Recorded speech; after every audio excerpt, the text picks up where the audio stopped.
Hey everyone! Welcome back to Short Take Recap.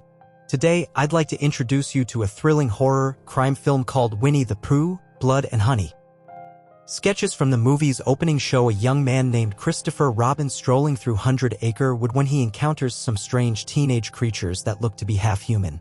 Though they all seemed menacing, the innocent young Christopher chose to ignore the risks and made friends with them all. They identified themselves as Piglet, Rabbit, Owl, Eeyore, and above all, Winnie the Pooh.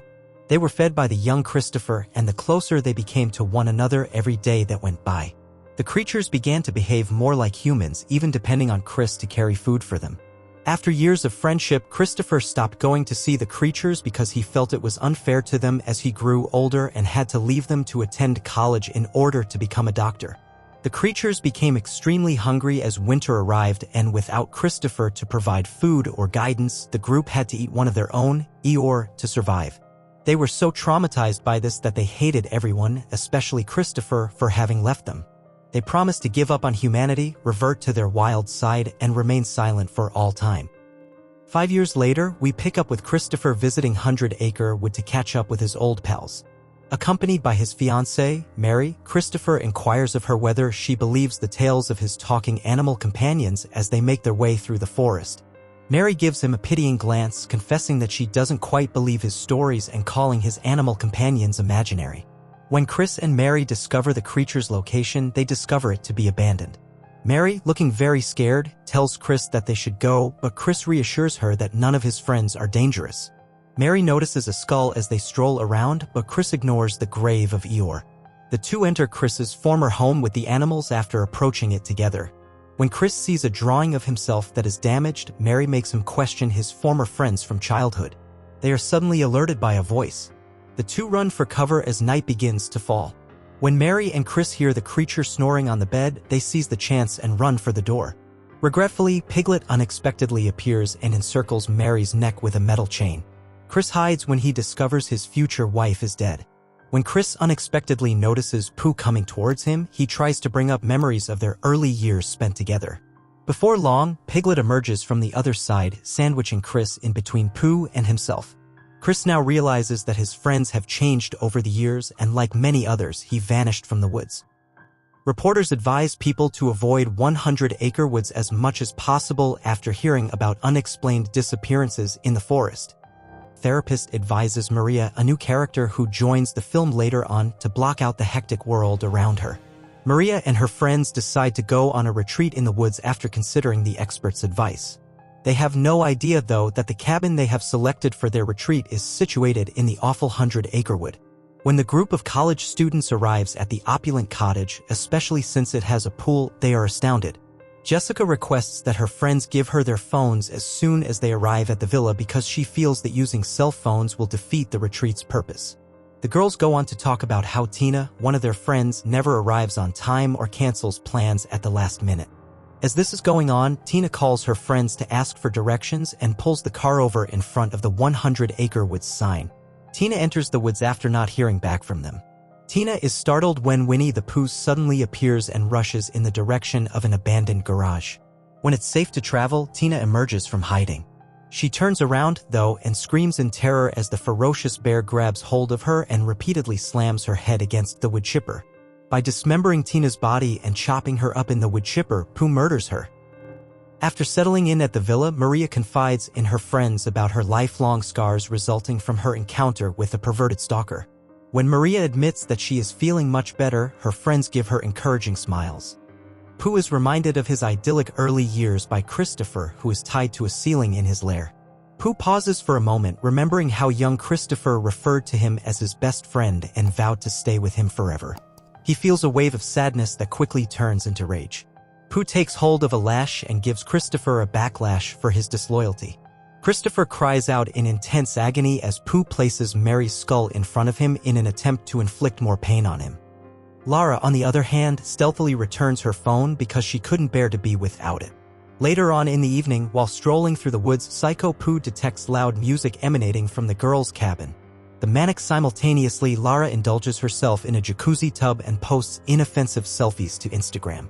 She takes several photos of herself and is swiping through them when she notices something in the background that draws her eye. Then, after getting out of the tub, she searches for the pervert but doesn't find him. She enters the jacuzzi mindlessly, believing her friends are playing a practical joke on her. Lara is having a great time in the tub, not realizing that Pooh and Piglet are quietly trespassing. Lara wakes up to find herself bound, with Pooh roaring the engine of the car and Piglet standing beside her. When she cries out for her life, Piglet gives Pooh the all-clear to smash her head. At the sound of Lara's scream, Alice and Zoe dash to see how their friend is doing, and Maria and Jessica bolt outside to discover the car door ajar and Lara's crushed head. The girls, scared out of their minds, congregate and discover a red note written on their glass doors. The girls are suddenly made aware of an intruder's presence by the sound of glass breaking in the distance. As they cautiously investigate the source of the noise, the terrified girls discover Pooh outside, gripping a large knife. When Pooh encircles the cottage and turns off the electricity, Alice and Zoe decide to arm themselves in the kitchen, and Maria thinks the stranger is her stalker. At that point, Zoe and Alice come back to reassure her that the intruder isn't her stalker. Here's where Maria realizes she brought a gun, but unintentionally, the four of them split up while Maria and Jessica go to get it. However, Zoe and Alice have arrived at the house's pool area and are closing the back door. However, Zoe advises Alice to flee in case something happened. Piglet appears in an instant, knocks Alice out, and goes to hit her with his hammer. However, Zoe stops Piglet in his tracks and diverts his attention to her. He lunges into the water and swings his hammer at Zoe. When Alice comes to, the shock of seeing Piglet murder her friend makes her pass out once more. Soon after, Piglet and Pooh are seen carrying Alice by Jessica and Maria, who are horrified to see Zoe's lifeless body floating in the pool. The creatures are bloodthirsty, and Jessica and Maria decide to follow them to see where they are taking Alice. Later on, Winnie the Psycho Pooh is nibbling on fresh honey from the pot while Alice is bound with a rope at the Devil's Lair. Winnie approaches Alice and does this as soon as he notices that she is awake once more. Later, when Jessica and Maria discover that everything is clear, they hurry to assist Alice in getting outside of her boundaries. As Maria and the girls are leaving, they hear a loud yell, and Maria, ever the shrewd one, tells Jessica and Alice that they should never leave someone behind. There, they see Christopher hanging from the hook inside the rundown cottage. As soon as Chris wakes up and begs Maria for assistance, Maria carefully approaches his unconscious body. The girls then start untying the rope. Chris encourages the girls to go help the woman after they hear her cry for assistance as soon as he is free. As the girls investigate the source of the excruciating screams, they discover a severely injured woman who is restrained by ropes. The woman says that Pooh and Piglet were her abusers when Jessica questions her about them. She informs them that although the pig and the bear can communicate in a halting sort of English, they would rather work in silence. The girls assist the woman in escaping after assisting her with her chains. But when the woman sees her severely scarred face as they approach a mirrored building outside, she screams in terror. In an attempt to prolong the narrative, the woman screams until the girls intervene and take her gun. She then resolves to exact revenge by killing the monsters who hurt her. Fearing for their lives, Jessica, Maria, and Alice make the decision to hide. At last, the monster Piglet appears and agrees to take on the one-on-one challenge with no restrictions. Once more pointing her gun, the woman threatens him, saying he will pay because he turned her into a monster. She retreats, only to run into Pooh as she does so because the gun is empty as she attempts to shoot. Pooh drops the woman on the ground and then smears honey all over her face. Piglet then settles down to eat her face. After the girls make the decision to flee, Alice spots a hammer and takes advantage of the opportunity to attack Piglet. Maria and Jessica flee into the forest after losing Alice, and Pooh follows after them. In the interim, we witness Alice capturing Piglet. She gives the monster a slap to startle him into waking up and threatens to make sure he pays for his transgressions. Unfortunately, after killing Piglet, Pooh attacks Alice and uses his machete to kill her. The bear then carries on his quest for additional blood. After sprinting for some time, Maria and Jessica come upon an approaching car. The girls tell all the men when a bunch of hillbillies get out of the car, making the men question the girls' sobriety. However, after watching Pooh with interest, the men make the decision to find the abomination. Jessica and Maria attempt to warn the men while hiding in the car, but they ignore their advice. With their weapons drawn, the four men move to surround Pooh, and Logan strikes him firmly in the face. But Logan gives his boys the order to launch a coordinated attack when they see Pooh remains unaltered. To their dismay, Pooh manages to stay powerful. Now that he has had enough, it is his turn to eliminate them. When Maria notices Pooh getting closer to the car, she starts it and hits him. Maria, who had banged her head on the steering wheel, looks on helplessly as Pooh pulls Jessica from the vehicle. He shows her Jessica's severed head a few moments later. Maria fights to keep Pooh away from her out of panic, but in the end, he overcomes her.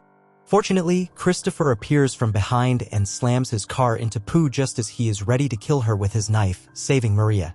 Chris leaps out to assist Maria when he discovers Pooh stuck between the cars. But while he's assisting the girl in standing again, Pooh comes to.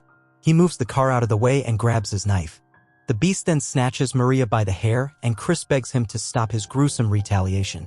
He goes on to ask Pooh to spare her, pledging to live with him in 100 Acre Wood forever in exchange. When Pooh hears this, he first lowers his knife slowly before speaking up to tell Christopher. He then chops off Maria's throat. Following her death within his arms, traumatized as Christopher watches Pooh repeatedly stab her corpse, he realizes that his old friend is no longer helpable. As Chris flees into the woods at the end of the movie, Pooh raises the possibility of more terror from him. Thank you for watching. Don't forget to subscribe and enable notifications so you can enjoy more videos like this one.